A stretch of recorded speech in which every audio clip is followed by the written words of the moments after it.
J'espère que tu vas bien et on se retrouve aujourd'hui, ce mercredi 24 décembre, pour faire un petit point sur le marché. Qu'est-ce qui s'est passé la veille? Est-ce que nos points ont été respectés? Est-ce que le marché a délivré de la façon dont on attendait, ou alors est-ce qu'on a eu un petit écart? Donc il y a beaucoup de lignes sur le graphique. Forcément, si tu es complètement nouveau et que tu as vu aucune vidéo de cette série, ce que je t'invite à faire, c'est pas de toutes les regarder. Pourquoi? Parce que ça va te prendre du temps. Si tu as le temps de les regarder toutes, forcément c'est beaucoup mieux. Mais ce que je vais venir t'inviter à faire, c'est au moins regarder ce que je sors le week-end. Donc c'est les weekly reviews, c'est les niveaux clés que j'annonce pour la semaine suivante. Comme ça te permettra d'avoir un petit point, donc du coup de regarder celui de la semaine passée et celui de cette semaine. Et en gros, pour faire un petit récap en 2 petites minutes, sur la semaine passée, on avait annoncé un dollar qui vient chercher ce niveau de sell-side liquidité, ce qui s'est passé là. Avec les clôtures qu'on a eues qui se font au-dessus du milieu, on a annoncé un premier retracement. Ce qu'on voulait voir dans ce fair value gap CB, c'est que le prix respecte la partie basse, qui clôture en dessous du milieu. Sur une base de corps, on voit que les corps ont respecté le milieu et on a break à nouveau vers le bas. Maintenant, hier, ce qu'on a annoncé, ce qu'on a dit, c'est que quand le prix a break vers le bas, ce qu'on voulait voir, c'est que le prix, on va venir le grossir très légèrement juste pour en parler, c'est qu'on voulait voir le prix clôturer sous le milieu. Pourquoi? Parce que sous le milieu, ça nous donnerait ce signal réellement baissier, que cette mèche-là qui va agir comme un gap, la partie haute n'est plus utilisée comme discount, mais qu'on veut voir cette mèche-là agir comme premium. Donc maintenant qu'on a clôturé complètement plus bas, c'est un point positif. On est venu chercher la sell side liquidité juste en dessous de ce lot. Ce qu'on va pouvoir potentiellement voir par la suite, c'est on a un fair value gap également CB qui a été laissé juste ici. On a 3 bougies haussières, donc ça va être un ordre en bloc. Ce qu'on va pouvoir voir potentiellement, c'est le prix à terme retracé. On va voir ces niveaux-là qui vont potentiellement agir pour supporter le prix à la baisse. Donc pas supporter, mais plutôt repousser le prix à la baisse. Et encore une fois, ce qu'on va venir faire, c'est que ça, on va l'enlever parce qu'on en a plus besoin. Ça, on va venir le lisser en 1 pixel, histoire qu'on soit un petit peu plus clair. Et ce qu'on va venir faire très simplement, ça va venir être noter ce fair value gap là, CB. Et encore une fois, toujours la même chose, si on est baissier, ce qu'on va vouloir voir, c'est que le prix respecte la partie basse, ok? C'est-à-dire qu'ils ne viennent pas chercher la partie haute sur une base de clôture. Les mèches peuvent venir dans la partie haute sur une base, encore une fois, de mèche. Les corps respectent la partie basse, pardon, et ça nous permettra d'avoir cette narrative baissière. Si ça ne te parle pas, pourquoi est-ce que je veux voir ça? C'est là que je vais venir t'inviter à regarder les autres vidéos, parce que je ne vais pas venir expliquer sur toutes les vidéos pourquoi est-ce qu'on va voir le prix réagir comme ça dans les fair value gap, parce que sinon c'est beaucoup de répétitions pour les personnes qui les regardent.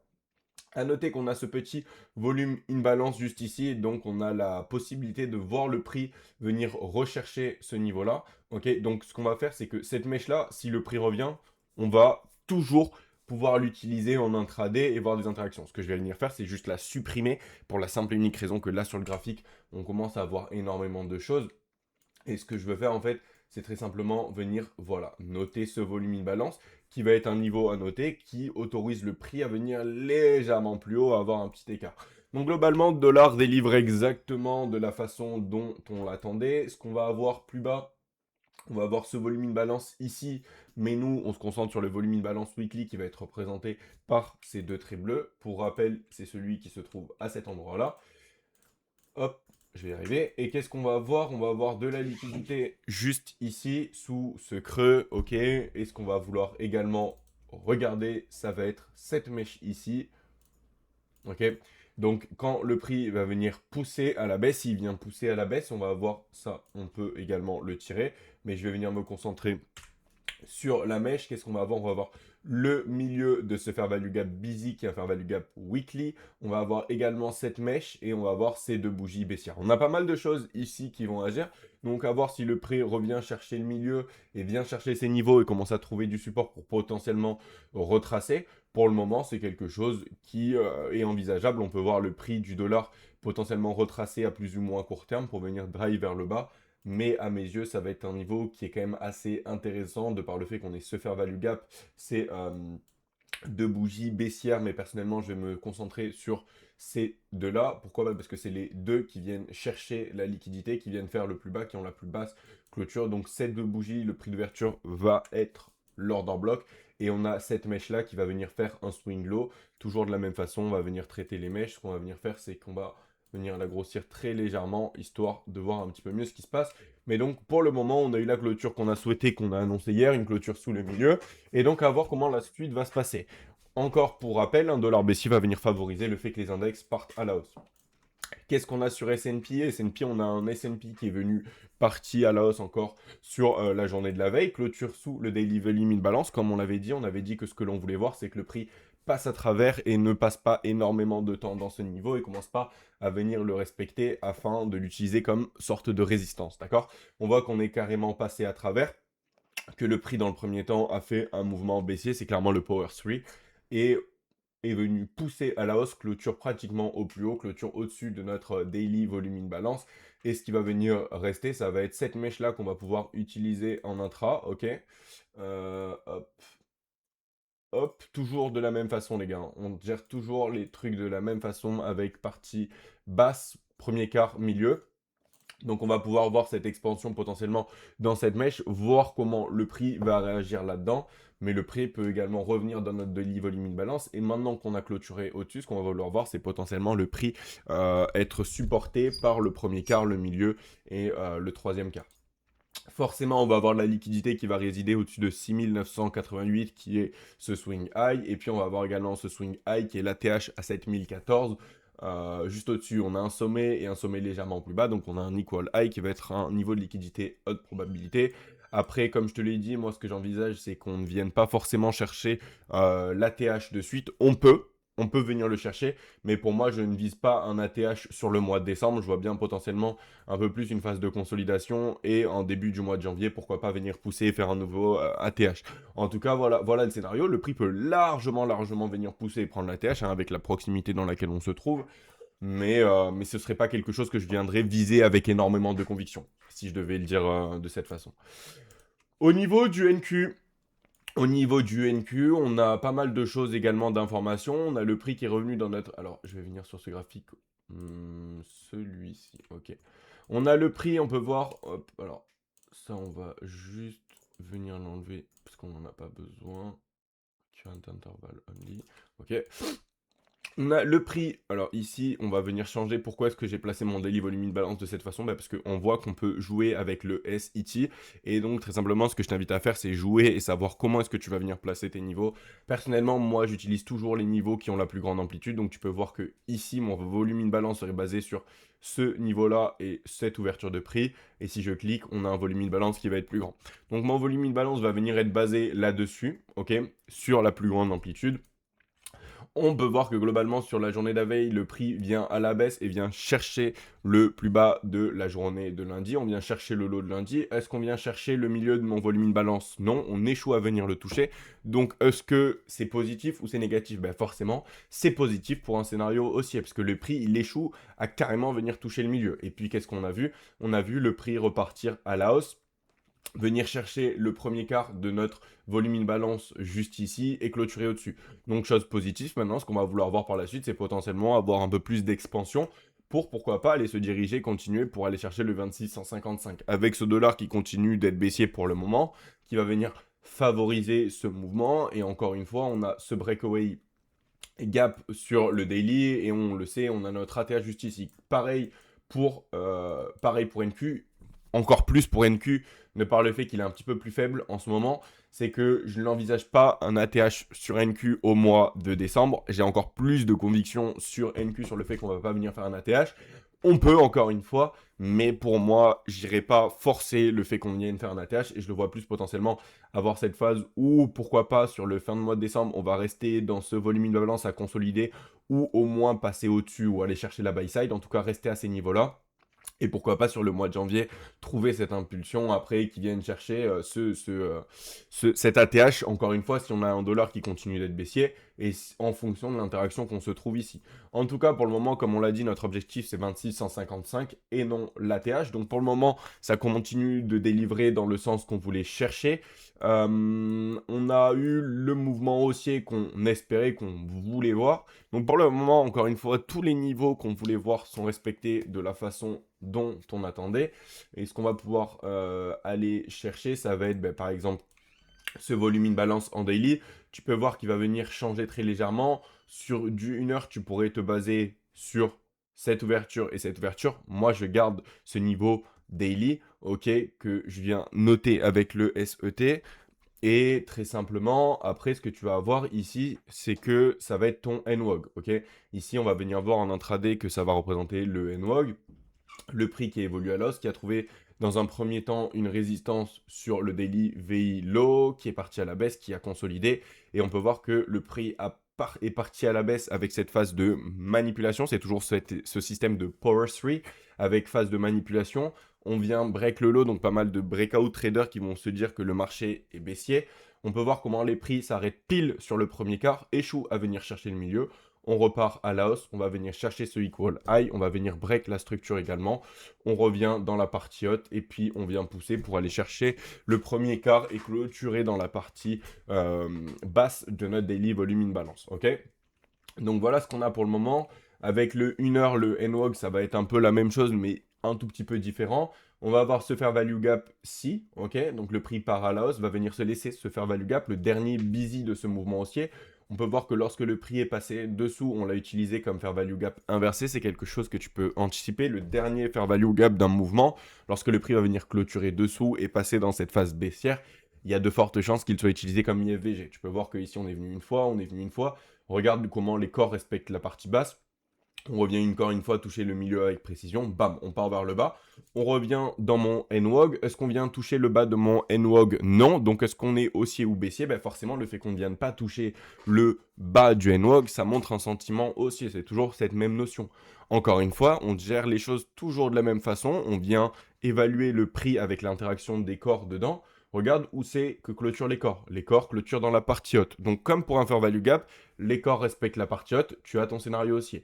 Le prix qui part à la hausse vient break la structure en prenant ce short term high et ce short term high, prise de buy side liquidité. On va avoir encore de la buy side liquidité qui va venir résider juste au-dessus. Le prix qui part à la baisse, NWOG premier quart, donc le quart supérieur, et on part à la hausse. On peut voir que cette bougie va venir clôturer très légèrement au-dessus de mon fair value gap. La bougie suivante revient et l'utilise de nouveau comme un reclaim busy avant de repartir à la hausse. Voilà. Voilà un petit peu ce qui s'est passé. On va venir jeter un œil aux 15 minutes histoire de finir là-dessus. Hop. On va voir ces trois bougies haussières avant ce mouvement significatif vers le bas, donc du coup qui vont venir représenter un order block baissier, le prix qui va venir consolider overnight, qui part à la hausse, vient chercher le prix d'ouverture, léger petit écart part à la baisse qui vient dans mon premier fair value gap de la semaine. On a laissé un measuring gap. Un measuring gap, ça va être très simplement être un fair value gap qui va se trouver au milieu d'un mouvement baissier. Donc ici, on a un mouvement baissier. Tu peux anticiper que tu aies ton fair value gap ici. Donc à quoi est-ce que ça sert? Ça va te servir que par exemple, quand tu n'as pas l'amplitude totale du mouvement, tu vas prendre ton outil de Fibonacci qui va venir te calculer la range et tu vas dire ok bon on a ce fair value gap, je vais me baser à peu près sur le milieu avec le milieu et globalement ça va te permettre de trouver où c'est va être le bas du mouvement et on peut voir que c'est plus ou moins précis. Le prix qui revient parfaitement ici, chercher notre quart inférieur de notre premier fair value gap de la semaine. Encore une fois, un fair value gap qui était déjà utilisé ici, qui a été, on va dire, cassé sur une base de mèche. Donc un niveau que pas beaucoup de monde va venir regarder. Est-ce que tu penses qu'à cet endroit-là, on a un consensus mondial, que tout le monde s'est mis d'accord sur le fait d'acheter ou de vendre? Absolument pas. C'est algorithmique. Puis le prix repart à l'os, va venir laisser un fair value gap. On revient dans le fair value gap avant de pousser plus haut. On laisse notre equal high. On a cette grosse phase de manipulation. Qu'est-ce qu'ils font les corps? Ils respectent le milieu. On part plus haut, order block, on repart vers le bas. On va venir voir ce qui se passe en 5 minutes et on repart vers le haut. En 5 minutes, on va avoir un petit peu plus d'informations sur ce mouvement. On peut voir ici, ça c'est le overnight repricing de l'order block. On part vers le bas. Regarde quand on revient dans notre premier fair value gap de la semaine, 15 minutes. Les corps au premier quart, pile poil, et on vient sur une base de mèche chercher le quart inférieur. On consolide, et dès qu'on va avoir cette notion de changing the state of delivery, c'est-à-dire le dernier mouvement baissier qui est franchi, poum, regarde l'impulsion avec laquelle on pousse vers le haut. On a également ce fair value gap 5 minutes qui vient pratiquement avec le 15 minutes. On revient, les corps respectent le milieu, poum, on repart vers le haut. On revient vers le bas, on commence à avoir un order flow bearish, ok. L'ensemble de dernières bougies haussières qui vont représenter un order block avec un fair value gap CB, on vient une première fois, on vient une deuxième fois, on break vers le bas. Tu vas pouvoir voir que cette bougie-là, c'est la bougie de 5h40, ok. On vient une première fois, et c'est là que la notion temporelle est très importante. Parce qu'à 5h40, tu vois, tu vas pouvoir prendre ta position ici et le prix qui va venir consolider. Donc tu vas potentiellement avoir cette phase où tu vas te poser des questions, tu vas un peu avoir cette anxiété. Si par contre tu te concentres sur les phases temporelles, c'est-à-dire prendre des trades quand c'est le bon moment, donc pendant des macros par exemple, qui vont être toutes les 10 premières minutes et toutes les 10 dernières minutes de chaque heure, regarde ce qui se passe. Le prix, il vient une première fois ici, il vient de se tendre dans un bloc, il consolide. Il vient une deuxième fois ici, mais regarde cette bougie, quelle heure elle représente, 5h55. Durant une macro, le prix vient chercher ton order block, clôture plus bas. La bougie suivante, elle vient vers le bas, elle échoue à venir toucher l'order block, boum, on break. On a laissé un volume in balance, on revient dans le volume in balance, equal low, liquidité haute probabilité, et on va venir break. Fair value gap utilisé vers le haut pour pousser plus haut comme discount. Lorsqu'on va venir clôturer plus bas, il y a de fortes chances qu'il soit utilisé comme un IFVG. Regarde ce qui se passe, on clôture plus bas, on revient, IFVG, et on pousse vers le bas. Très bien. On revient dans notre NWOG. Regarde comment les corps s'accumulent à la partie du milieu. Au consequent encroachment, les corps s'accumulent au milieu, une première fois, une deuxième fois. Tu vas me dire, oui, on a laissé un equal low. Oui, très bien, ça tu peux le noter, tu peux te dire que c'est un niveau de liquidité. Est-ce que notre narrative est baissière ou haussière pour le moment? Est-ce que depuis le début de la semaine, je t'annonce des prix baissiers ou des prix haussiers? Depuis le début de la semaine, on cherche des prix haussiers. Pourquoi? Parce que le dollar est en train de break vers le bas et qu'on a vraiment cette narrative haussière. Donc, à cet endroit-là, on peut voir que les corps te disent « Eh, je vais repartir vers le haut ». On vient une première fois, on vient une deuxième fois, et là, le prix break vers le haut. Est-ce que tu es obligé de venir participer à ce mouvement? Non. Le prix qui pousse à la hausse, qui va venir chercher l'order block, ici, qui va avoir un retracement dans ce fair value gap, et de repartir plus haut. Une fois qu'il est reparti plus haut, poum, on rebreak vers le bas. On vient où? Chercher la partie haute, et on repulse. On repulse, on est venu clôturer au-dessus du premier fair value gap de la semaine 15 minutes. Regarde, qu'est-ce qu'on vient faire? On vient s'appuyer sur la partie haute avant de pousser encore une fois vers le haut et de venir chercher le volume in balance daily en haut. Ici, encore une fois, la temporalité, elle est bonne, c'est-à-dire que tu viens dans une macro, le prix qui est venu retracer avant ta macro, chercher un niveau ton NWOG et repart à la hausse. Ce qu'on va pouvoir également venir regarder, on va finir là-dessus. Alors, juste, je vais venir prendre le graphique. Hop, c'est le NWOG et le NDOG. Regarde ce que je voulais te montrer, la précision. Encore une fois, est-ce que tu vas me dire si c'est algorithmique ou si c'est de la pression acheteuse et vendeuse? En une minute, on revient une première fois, on vient consolider, ok? Et là, on vient légèrement plus bas. On échoue à venir chercher cette liquidité, on laisse ce equal low et on repart. Regarde comment les corps ils vont venir s'appuyer sur le quart supérieur, on pulse. Et là, ça c'est le NDOG de la journée. Regarde comment le prix va venir faire le premier mouvement à l'opening bell. Poum! Les corps ils s'arrêtent pile sur ton NDOG de la journée. Et ça permet d'avoir le dernier mouvement haussier qui vient surliquider avant le retracement. Regarde comment les corps viennent respecter ton NWOG high. Poum, poum. On repart vers l'eau. Qu'est-ce qu'on va avoir? Dernière bougie baissière avant un mouvement haussier. Order block. Et regarde qu'est-ce qui se passe. Boum, on revient sur le prix d'ouverture avant d'avoir cette pulsion haussière. Donc voilà, là c'était juste pour te montrer encore une fois la puissance des NDOG et des NWOG quand ta narrative elle est bonne. Ok. Donc voilà en gros ce qu'on a pour la journée de la veille.